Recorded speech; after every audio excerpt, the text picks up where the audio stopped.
Welcome to Hood Champion Boxing and Sports. In boxing, you find a way to win or you find a way to lose. Boxing's next era begins. Terence Crawford's up out of here. It's over. He deserves to retire from the sport of boxing. To be quite honest with you, I actually did a video and said I think he should retire. Most people feel he should retire.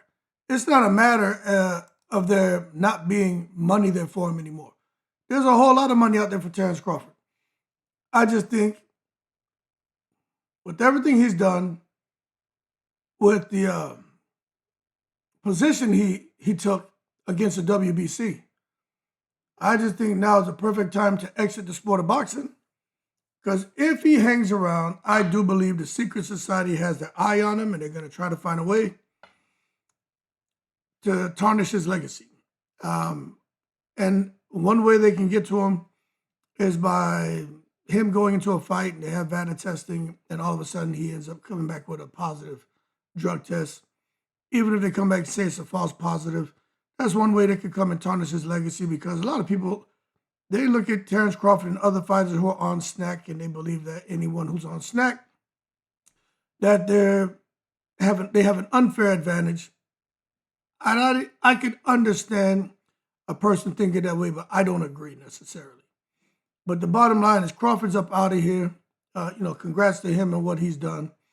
But the show must go on. But the problem is, you got guys like De La Hoya who are undermining Terence Crawford and everything Terence Crawford has done for the sport of boxing. And makes you wonder why De La Hoya is out here, man, putting his big nose in Terence Crawford's business and trying to basically marginalize what Crawford's accomplished.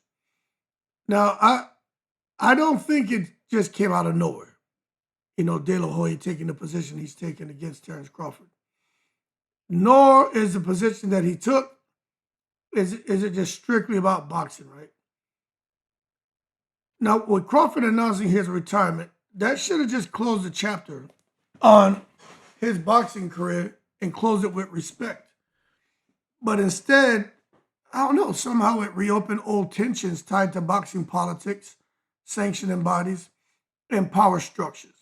I can understand that Suleiman made a comment, but I'm not understanding De La Hoya. But when Oscar's out here saying Terence Crawford hasn't fought anyone, it ignores undisputed status at 140, undisputed status at 147, undisputed status at 168, champion at 135, 154, 5 divisions. I mean, the dominant stoppage over Earl Spence, what he did to Canelo, how he dominated any and everyone he was in the ring with. It's really not that cool. But the timing suggests this is less about truth and just more about the narrative control. Oscar has always positioned himself as a gatekeeper of legacy. We know Oscar De La Hoya, whether you like him or not. Oscar got busy. He fought everyone. He had the machine behind him from when he first signed a boxing contract right up until he retired. He was a golden boy, the A side. So he got to fight a lot of fighters. Crawford didn't get the opportunities to fight everyone the way he wanted, but he ended up getting enough fights towards the end of his career for people to say, damn, had this guy got those opportunities early in his career, we could have got all the great fights with Crawford and other great fighters in their prime. But at the end of the day, it doesn't matter.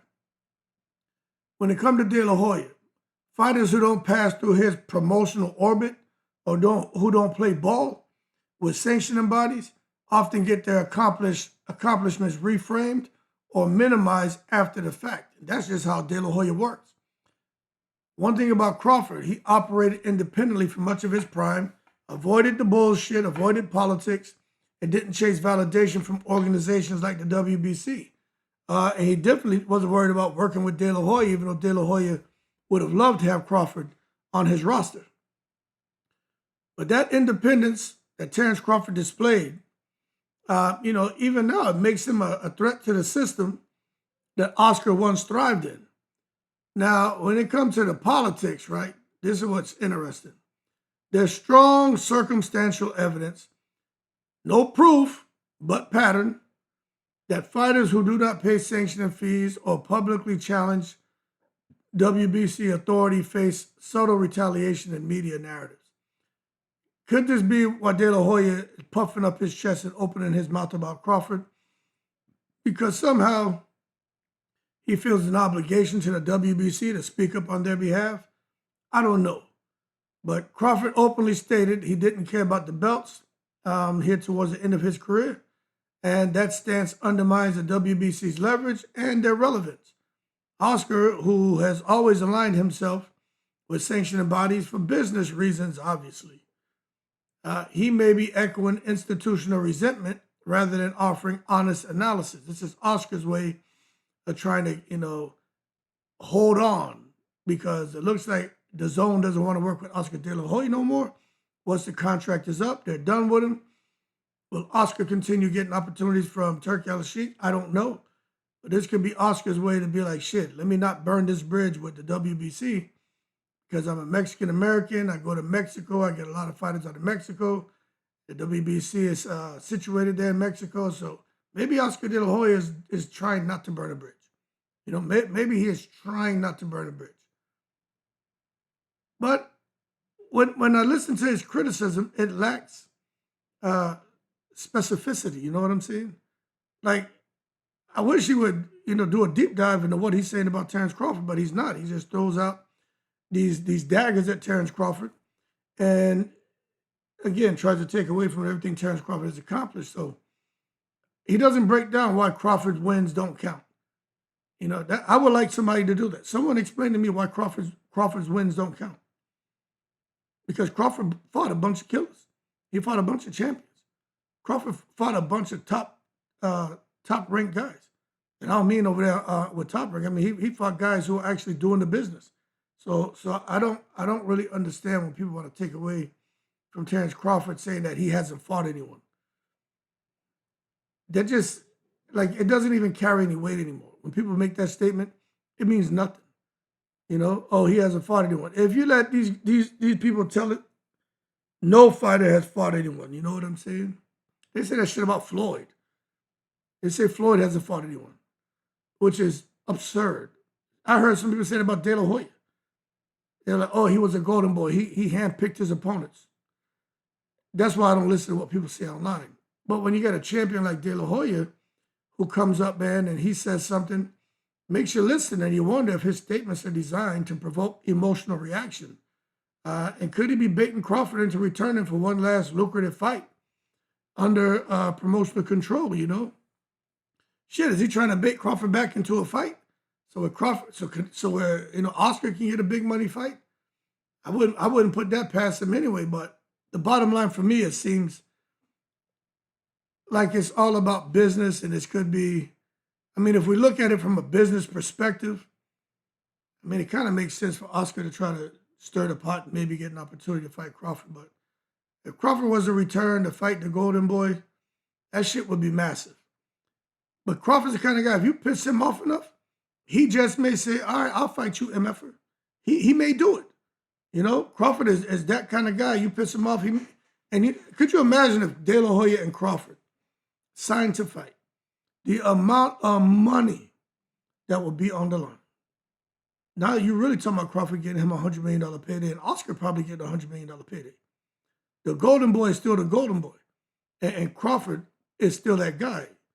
But at the same time, if Crawford was to come and fight De La Hoya, I personally think he destroys him.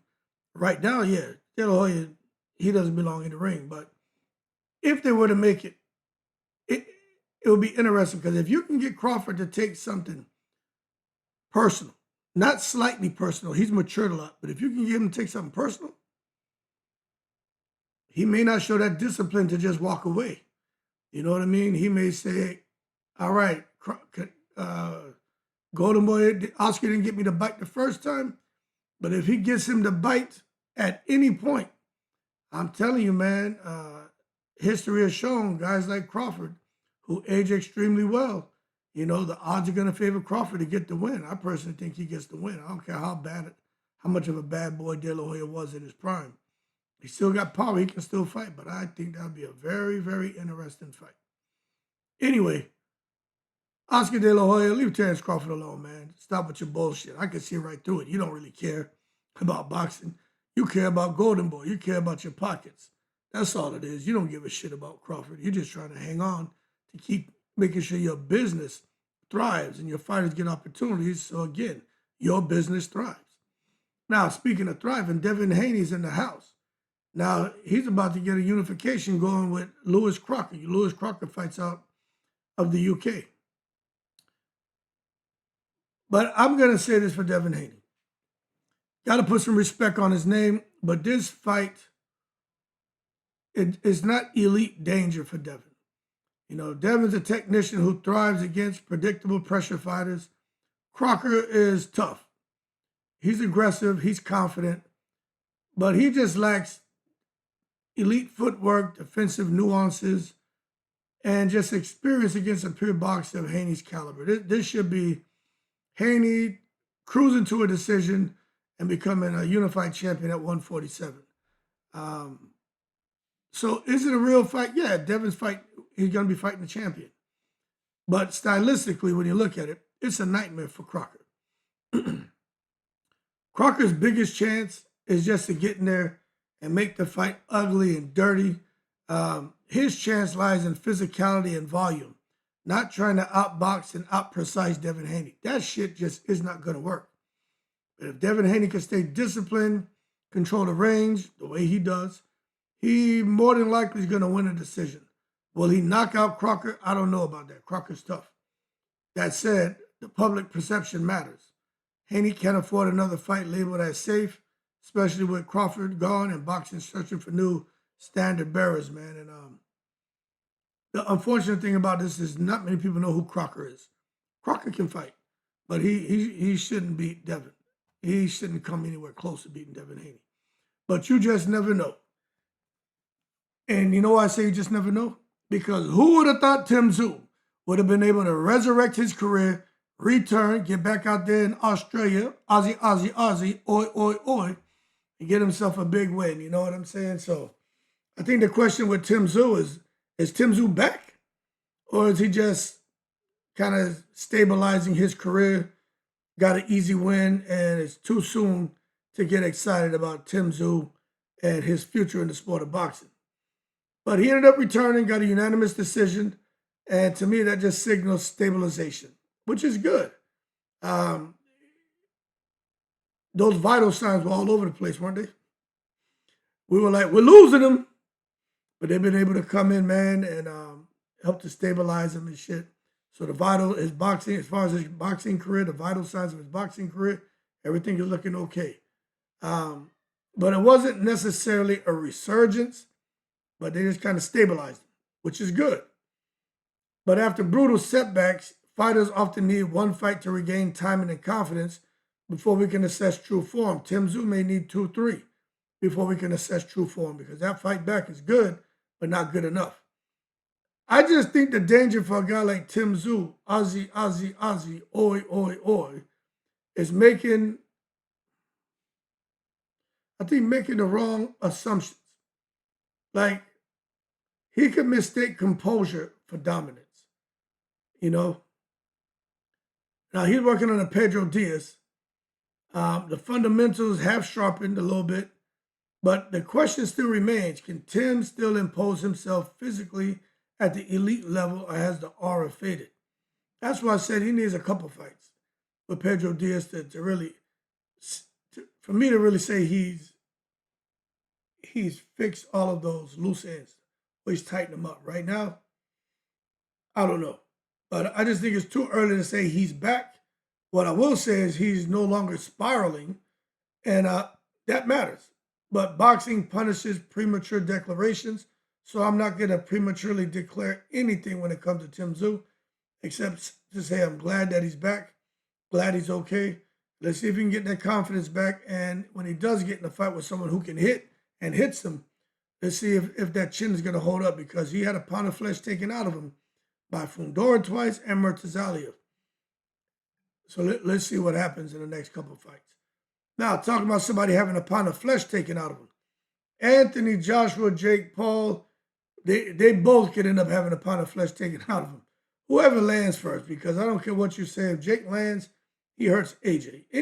Any fighter will tell you, first round against a D-level fighter is extremely dangerous because anyone can hurt you in the first round. That's when they're strong. That's when they're firing up all cylinders. They're not tired. But as the fight goes on, that's where you see the separation. But the problem here is if Jake Paul gets out of the first round, Anthony Joshua loses the fight. And what I mean is he may knock Jake Paul out in the second or third round. But he loses the fight in the sense that people are going to say, holy shit, Jake Paul went around with AJ. And don't let Jake Paul land a punch. Oh, man, fans are going to lose their damn minds, man. You know what I'm saying? But AJ sounds like he's promoting the fight. Well, he comes out here talking about fighting Jake Paul, and if he ends up, KILing him, LLing him, you know what I'm saying? Then it just happens. Look, you want to end Jake Paul's existence? That shit sounds promotional as hell. It ain't personal. That's just him talking shit. Deontay Wilder was saying that in the past. Deontay Wilder meant that shit. AJ's is out here trying to promote the fight. You know what I'm saying? He understands that fans don't view this as a legitimate boxing contest. So he got to inject menace to justify interest. And it really does mirror Deontay Wilder's psychological intimidation tactics and the Mike Tyson intimidation tactics. But AJ lacks Wilder and Mike Tyson's raw unpredictability. You knew Wilder wasn't going to fight at no press conference, but in the ring, he's going to try to kill you for real. With Mike Tyson, shit popped off anyway. Mike Tyson just didn't care. So you knew if Mike Tyson said something like that, to take him serious because he really didn't care. So Joshua, in my opinion, he doesn't need to convince boxing purists. He needs casual fans to believe that danger exists. Jake Paul's role is to survive, frustrate, make AJ uncomfortable long enough to try to create a viral moment and land something big. And that would be Jake's viral moment, and that would be a big win in his book. But I believe that the best fighter doesn't win. It's the fighter who boxes the best on that night. But I'm just having a tough time out here seeing Jake Paul get beyond the AJ jab. AJ throw that jab, double it up, blind him with the jab, boom, shoot the right straight down the pipe. The man got an 80-plus inch reach. Jake Paul doesn't have a defense and head movement to get out of the way of that shit. I just think lightning is going to strike, and it's going to be all bad, all bad. But anyway, Jake Paul, he just got to have the awareness to get out of the first round. If he does that, man, he wins, and AJ's legitimacy will forever be questioned. Because Jake Paul's not supposed to escape the first round. Now, that being said, since Crawford has escaped the sport of boxing unscathed, there's a chance that Canelo could be trying to reset, and it could try to set him up to reclaim his 168 pounds crown. But I just don't know if Canelo has the desire to continue in the sport of boxing. You know, does he have the desire? I mean, he's got the ability. He's got the durability. I don't know if he has the desire, man. You know, fighters near the end, they tend to protect their legacy instead of trying to expand it. Canelo has already climbed a mountain. Returning to dominance would require hunger, not skill. I don't know. It's not a matter if Canelo can do it, as if he wants to suffer again, if he really wants to go through all that bullshit, you know what I'm saying? About a yawn. But history has shown that once elite fighters begin choosing comfort over challenge, belts become optional, man. Canelo's next moves will reveal whether pride or preservation drives him. And I think at this point in time, he still has his pride, but I think that preservation will drive him in. He'll probably take a couple easy fights, finish his fight with his contract with Turkey, and just chill. I know Canelo loves money, but depends on who they put him in the ring with. Him fighting Eubank Jr., he would take that fight. Fighting Conor Ben, I don't know if Conor would do it, but Conor would do it. Hamza Shiraz, I don't know if he'll take that fight.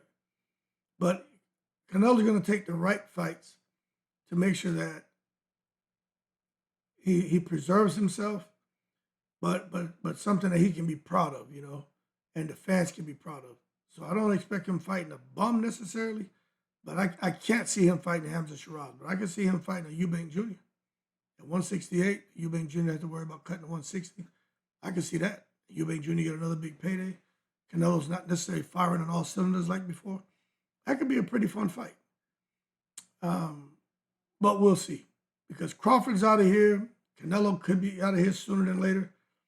But when you think about the post-Crawford, post-Canelo eras, you got to start thinking about who's next. The next era begins, but with who? You got Shakur, Stevenson, Keyshawn Davis talking about, man, that they're the next up and they're going to take over and they're out there running 5 miles and all that's great. But I just think when Crawford retired, I recognize that boxing lacks a universally respected technician warrior. Who else out there is, no kidding, a true boxer puncher? I mean, you got Anyway, you got Bam.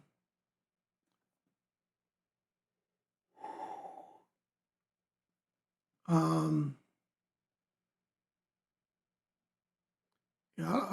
don't know David Benavidez, but Crawford fought himself to be a respected technician warrior. But Shakur, Stevenson, and Keyshawn, they do represent the next intellectual generation of fighters. Even Richardson, Hitchens,